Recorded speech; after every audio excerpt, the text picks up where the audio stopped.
اب دیکھتے ہیں کہ قرآن کریم نے جہاں اونٹ کی مختلف اقسام کا ذکر کیا ہے، وہیں پر ایک لفظ خداوند عالم نے قرآن کریم میں استعمال کیا ہے، وہ لفظ ہے بدن، اور اسے کہتے ہیں تندرست اونٹ کو، کہ جو حج کے موقع پر اونٹ استعمال ہوتا ہے۔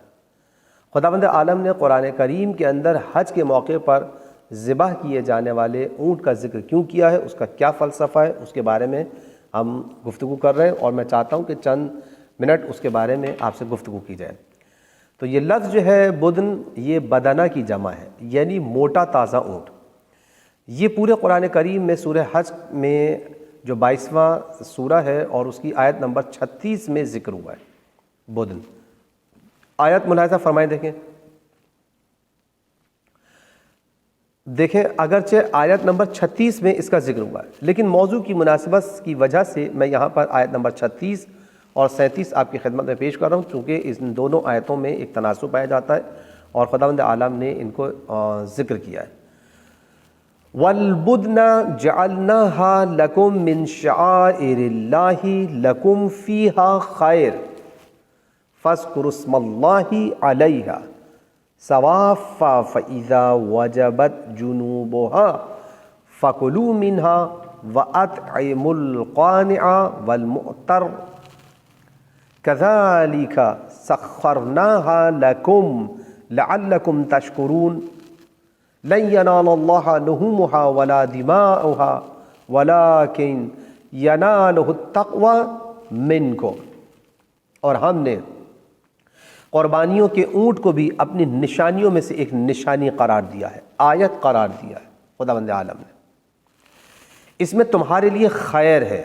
تو اب آپ دیکھیں کہ خداوند عالم نے جس کو آیت قرار دیا اس میں پروردگار عالم نے ایک خیر بھی رکھی ہے، لہٰذا اس پر کھڑے ہونے کی حالت ہی میں نام خدا کا ذکر کرو، یعنی قربانی کا طریقہ بتایا، اور اس کے بعد جب اس کے تمام پہلو گر جائیں تو اس میں سے خود بھی کھاؤ اور قناعت کرنے والے اور مانگنے والے سب غریبوں کو کھلاؤ، کہ ہم نے انہیں تمہارے لیے مسخر کر دیا ہے تاکہ تم شکر گزار بندے بن جاؤ۔ 36ویں آیت ہے، 37ویں آیت ملاحظہ کریں، خدا تک ان جانوروں کا نہ گوشت جانے والا ہے اور نہ خون، ان کی بارگاہ میں صرف اور صرف تقوی جاتا ہے تمہارا۔ توجہ فرمائیں، اب آپ دیکھیں کہ قربانی کے اونٹ کا اگر آپ اس کے تعلق پہ غور کریں تو ہم دیکھیں گے کہ قربانی کے اونٹ کا در حقیقت دوہرا تعلق ہے۔ خداوند عالم نے کیوں بیان کیا یہاں پر، کیوں قربانی کے موقع پر ذبح ہونے والے نہر ہونے والے اونٹ کا ذکر کیا ہے، ہمارے لیے اس میں کوئی درس موجود ہے، اسی لیے خداوند عالم نے اس کو بیان کیا۔ در حقیقت عزیزان محترم، حقیقت یہ ہے کہ اس کا دوہرا تعلق ہمارے ساتھ پایا جاتا ہے۔ توجہ فرمائیں، قربانی کے اونٹ کا دوہرا تعلق ہماری زندگی کے ساتھ وابستہ ہے۔ ایک طرف تو اس کا تم لوگوں سے تعلق ہے کہ وہ تمہارے لیے مفید ہے، اور دوسری طرف اسے شاعر الہی میں پروردگار عالم نے شمار کیا ہے۔ تو اب آپ دیکھیں، ایک طرف اس کی نسبت خداوند عالم سے ہے اور دوسری طرف وہ تمہارے لیے مفید ہے۔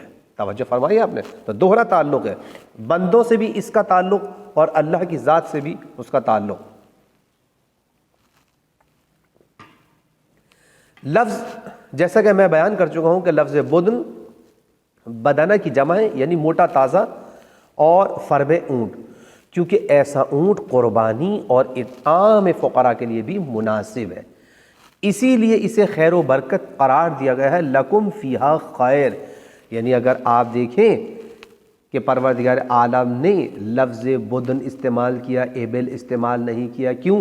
اس لیے کہ ایبل کا تعلق ہر قسم کے اونٹ سے ہوتا ہے، لاغر بھی ہو سکتا ہے، کمزور بھی ہو سکتا ہے، چھوٹا بھی ہو سکتا ہے، لیکن لفظ بدن یعنی طاقتور جاندار اونٹ، بالکل جوان، اسے کہتے ہیں موٹا تازہ فربے اونٹ۔ یعنی خداوند عالم یہ چاہتا ہے کہ جب تم پروردگار عالم کی راہ میں قربانی دینا چاہو تو بہترین قربانی دو، تاکہ وہ تمہاری قربانی اس سے مومنین استفادہ کر سکیں۔ ضرورت مند لوگوں کے لیے یہ مناسب ہوتا ہے کہ بہترین چیز مہیا کی جائے۔ ایک طرف تو تم خود بھی اس کا گوشت کھاتے ہو اور لوگوں کو بھی کھلاتے ہو، اور دوسری طرف موٹے تازے اونٹ کی قربانی تمہارا ایثار و خلوص کا مظہر ہے جو تقرب الہی کا باعث ہے۔ کیونکہ آپ دیکھیں جب آپ موٹا تازہ اونٹ پروردگار عالم کی بارگاہ ہمیں پیش کر رہے ہیں تو اس سے پتہ چلتا ہے کہ آپ پروردگار عالم کے لیے در حقیقت ایثار اور خلوص کا مظاہرہ کر رہے ہیں۔ یہ انسان کی عظمت کی علامت ہے۔ توجہ فرمائیے آپ نے، اب دیکھیں کہ یہ جو قربانی ہے یہ در حقیقت تقوی الہی کا ذریعہ ہے، انسان میں تقوی پیدا کرتا ہی ہے۔ خداوند عالم نے قربانی کے ذریعے تمہارا تقوی و پرہیزگاری چاہتا ہے خداوند عالم تو، کہ تم قربانی دو اور اسے قربانی کے گوشت سے کوئی لگاؤ نہیں ہے، نہ اس کے پاس کوئی خون جانے والا ہے، نہ اس کا کوئی گوشت جانے والا ہے، وہ صرف اور صرف تمہارا تقوی چاہتا ہے۔ ورنہ آپ دیکھیں کہ نہ تو اس کے پاس اس کی بارگاہ میں اس کی خون جائے گا نہ ہی گوشت جائے گا۔ تمام عبادات در حقیقت تربیتی کلاسیں ہیں، یہ ہماری تربیت ہو رہی ہے۔ اگر آپ سے نماز کے لیے کہا گیا تو پروردگار عالم کو ہماری آپ کی نمازوں کی ضرورت نہیں ہے اصلاً۔ اگر خداوند عالم ہم سے زکوٰۃ کا تقاضا کر رہا ہے تو پروردگار عالم کو اصلاً اس زکوٰۃ کی ضرورت نہیں ہے، خمس کی ضرورت نہیں ہے۔ اگر ہم سے روزے کا تقاضا کیا ہے، پروردگار عالم نے مطالبہ کیا ہے روزے کا، حج کا، تو در حقیقت خداوند عالم کو ان عبادات کی عزیزان محترم بہت احترام کے ساتھ یہ بات کہہ رہا ہوں کہ پروردگار عالم کے اوپر ہمارا کوئی احسان نہیں ہے، اسے کوئی چیز کی ضرورت نہیں ہے۔ اگر یہ قلعہ رکھا ہے پروردگار عالم نے تو در حقیقت یہ تربیتی کلاسیں ہمارے نفس میں کمال پیدا کرنے کے لیے، ہمارے وجود کے اندر کمال پیدا کرنے کے لیے عزیزان محترم، تاکہ ہمارے اندر پروردگار عالم کا تقرب حاصل ہو سکے۔ توجہ فرمائیے آپ نے، یہ تربیتی کلاسیں ہیں، اور قربانی بھی گویا ایثار و فداکاری کا درس دے رہی ہے ہمیں کہ کس طرح راہ خدا میں انسان قربانی و ایثار کے لیے اپنے آپ کو تیار کرتا ہے۔ آپ دیکھیں کہ ورنہ قربانی کا نہ گوشت خدا تک پہنچتا ہے اور نہ ہی خون پہنچتا ہے۔ ظاہراً یہ عربوں کی جاہلیت کی طرف اشارہ ہے کہ یہ لوگ جانور کی قربانی کرنے کے بعد اس کا خون بتوں کو مل دیا کرتے تھے۔ یہ ایک اہم نقطہ ہے، اس بات کی طرف توجہ رکھیے گا کہ قربانی کے گوشت تو خون کا خدا تک نہ پہنچنا، اس کا خاص طور پہ خداوند عالم نے کیوں ذکر کیا ہے؟ خداوند عالم در حقیقت یہاں پر ایک رسم باطل کو، ایک خرافات کو منہدم کرنا چاہتا ہے، اس دیوار کو کہ جو لوگوں کے درمیان قائم ہو چکی ہے۔ جو لوگ یہ سمجھ رہے ہیں کہ خداوند عالم تک جو ہے یہ خون بھی جائے گا، گوشت بھی جائے گا، پتہ چلا کہ گوشت پکا کے یا اس کا کچا گوشت یا پکا کے اس کے بت کے آگے رکھ دیا، خون بت کے مل دیا۔ جی آپ دیکھیں کہ عربوں کی اندر یہ ایک جاہلانہ رسم پائی جاتی تھی، یہ لوگ جانور کی قربانی کرنے کے بعد اس کا خون مل دیا کرتے تھے بتوں کو، اور کعبے کی دیواروں پر بھی مل دیا کرتے تھے۔ عزیزان محترم دیکھیں کیسا ماحول تھا اس وقت، توجہ فرمائی آپ نے۔ لہٰذا ایسا نہ ہو کہ بعض مسلمان بھی لا علمی کی بنیاد پر ان کے اس خرافی عمل کی تبعیت کرنے لگے۔ خداوند عالم نے اس لیے یہاں پر یہ مثال دے دی ہے کہ نہ تمہارا گوشت نہ تمہارا خون خدا کی بارگاہ تک پہنچتا، صرف تمہارا تقوی ہے، وہ پرہیزگاری ہے، وہ تقرب ہے جو خداوند عالم تک پہنچتا ہے۔ توجہ فرمائی آپ نے۔ پس مذکورہ آیت نازل ہوئی اور انہیں اس عمل سے روک دیا خداوند عالم نے کہ دیکھو یہ کام مت کرو، یہ جو تم خون مل رہے ہو، یہ جو گوشت تم نے ان کے پاس رکھ دیا ہے، یہ سب بیکار ہے، یہ خرافی عمل ہے، خداوند عالم تک یہ چیزیں نہیں پہنچتی ہیں۔ گویا وہ سمجھتے تھے کہ یہ گوشت اور خون خدا کی بارگاہ میں جا رہا ہے۔ آج بھی بعض علاقوں میں یہ رسم جاہلی نظر آتی ہے، کہیں کہیں آپ دیکھیں کہ جب مکان بنانے کے لیے قربانی کرتے ہیں تو اس کا خون در و دیوار، چھت اور بنیادوں میں ڈال دیا کرتے ہیں، اور یہی دور جاہلیت کا ترکہ ہے جو بعض مسلمانوں کے حصے میں آ گیا ہے۔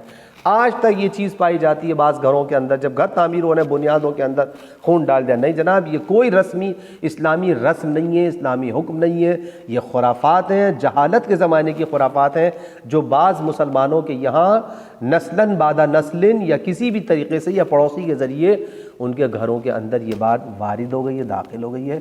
اس کا اسلام سے کوئی تعلق نہیں ہے، یہ صرف اور صرف خرافی عمل ہے۔ اب آپ دیکھیں یہاں پر پیام اس آیت کا پہلا نقطہ تو یہاں پر یہ ہے پیغام کے اعتبار سے کہ شاعر الہی کی عظمت و تعظیم کے لیے سخاوت مندانہ خرچ کرنا چاہیے۔ شاعر الہی کی تعظیم کے لیے، نمود و نمائش کے لیے نہیں عزیزان محترم۔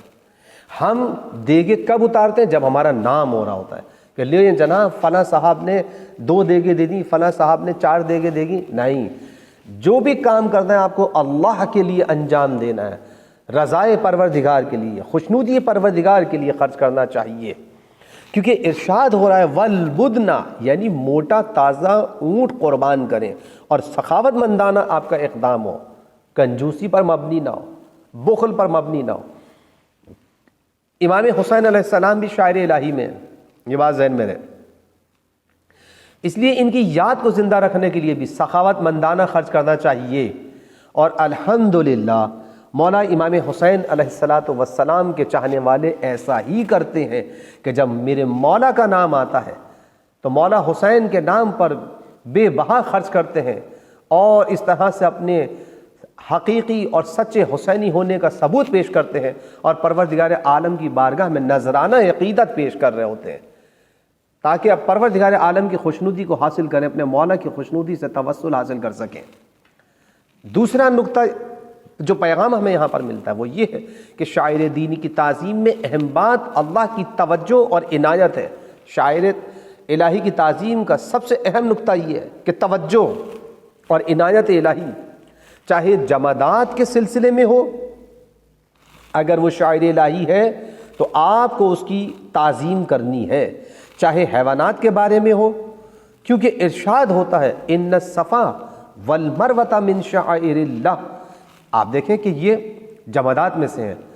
اسی طرح سے ارشاد ہو رہا ہے والبدنا من شعائر اللہ، تو جمادات بھی ہو سکتے ہیں شاعر الہی میں سے، حیوانات بھی ہو سکتے ہیں۔ بس یاد رکھیں کہ جو چیز بھی شاعر الہی میں ہے اس کی تعظیم قرآنی نقطہ نظر سے ضروریات میں سے، واجبات میں سے۔ توجہ فرمائی آپ نے۔ تیسرا اہم نقطہ جو پیغام یہاں پر ہے، احکام دین کا منبع وحی الہی کو ہونا چاہیے، کیونکہ ارشاد ہو رہا ہے جعلنا، ہم نے قرار دیا ہے، بس لہٰذا خداوند عالم کی طرف سے قانون سازی ہوتی ہے، منبع وحی الہی ہے، منبع جو ہے ان قانون کا وہ وحی پروردگار ہے۔ نمبر چوتھا نقطہ توجہ فرمائیں، قربانی کا گوشت خود بھی کھائیں، دوسروں کو بھی کھلائیں۔ ایسا نہ ہو کہ آپ ذبح کریں اور سارا کا سارا گوشت ڈی فریزر میں رکھ دیں، نہیں عزیزان محترم، یہ والا کام صحیح نہیں ہے۔ یا ایسا بھی نہیں ہونا چاہیے کہ اچھا گوشت سارا ڈی فریزر میں اور جو ہڈیاں چربیاں ہیں وہ سب آپ مومنین کو تقسیم کر دیں، نہیں۔ ارشاد ہے خود بھی کھائیں، فَكُلُوا اطعموا، اور دوسروں کو بھی کھلاؤ۔ یہ نہیں کہ آپ کو کھانا ممانعت ہے، نہیں، آپ بھی کھائیے اور مومنین کو بھی کھلائیں۔ پانچواں نقطہ یہ کہ کھلانا کافی نہیں ہے کہ آپ نے امیروں کو دے دیا کہ بھائی ہم نے کہا تھا کہ آیت نے کہا کہ مومنین کو دے دیں، نہیں، کھلانا کافی نہیں ہے، امیروں کو دے دیا اور بس نہیں، بلکہ غریبوں کو اور فقیروں کو سب کا آپ کو خیال رکھنا ہے، اس میں سب کا حصہ ہے۔ کیوں؟ اس لیے کہ القانع، یہ قانع جو ہے یعنی جن کے پاس موجود ہے، المعتز یعنی قناعت کرنے والے اور مانگنے والے، سب غریبوں کو کھلاؤ، جو قناعت کرتے ہیں ان کو بھی دینا ہے، جو آپ سے مانگ نہیں رہے ہیں، اور جو مانگنے کے لیے آئے ہیں انہیں بھی دے دیں۔ چھٹا پیغام یہاں پر یہ ہے کہ خداوند عالم کو ہمارے اعمال کی ضرورت نہیں ہے، لن ینال اللہ لحومها ولا دماؤها، اسے نہ ہمارا جو ہے یہ خون پہنچتا ہے اور نہ ہی گوشت پہنچتا ہے، اسے کسی چیز کی ضرورت نہیں ہے، وہ صرف ہمارا تقوی چاہتا ہے اس کلاس داری کے ذریعے۔ ساتواں اہم نقطہ یہ ہے کہ دین کے ظاہری اعمال کے پیچھے در حقیقت ایک عظیم مقصد پوشیدہ ہے، اور وہ کیا ہے؟ تقرب۔ وَلَكِنْ يَنَالُهُ التَّقْوَى، وہی تقوی الہی ہے۔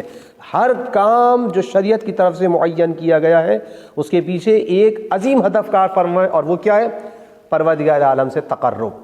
یہ آپ دیکھیں ہر پہلو کے پیچھے، ہر نقطے کے پیچھے جو نا ایک عظیم مقصد پوشیدہ ہے شریعت کے۔ آٹھواں مقصد پیغام یہ ہے کہ انسان اور خدا کا رابطہ تقوی و پرہیزگاری پر استوار ہے۔ جو شخص تقوی اختیار نہیں کر سکتا خداوند عالم سے اس کا ناطہ ٹوٹ جاتا ہے۔ ینالہ التقوی منکم، واضح طور پر بتا دیا کہ تمہارا رابطہ جو ہے خداوند عالم سے وہ صرف اور صرف تقوی کی بنیاد پر ہے۔ بس عزیزان محترم، اس آیت کریمہ سے خداوند عالم نے گویا یوں کہا جائے کہ قربانی کے اونٹ کا ذکر کر کے ہمیں یہ بھی بتا دیا کہ سخاوت مندانہ اقدام کریں، اس میں غریبوں کا بھی حصہ ہے، قانع کا بھی حصہ ہے، آپ خود بھی کھائیں، دوسروں کو بھی کھلائیں، اور یہ تقوی الہی اور تقرب الہی کا سبب ہے۔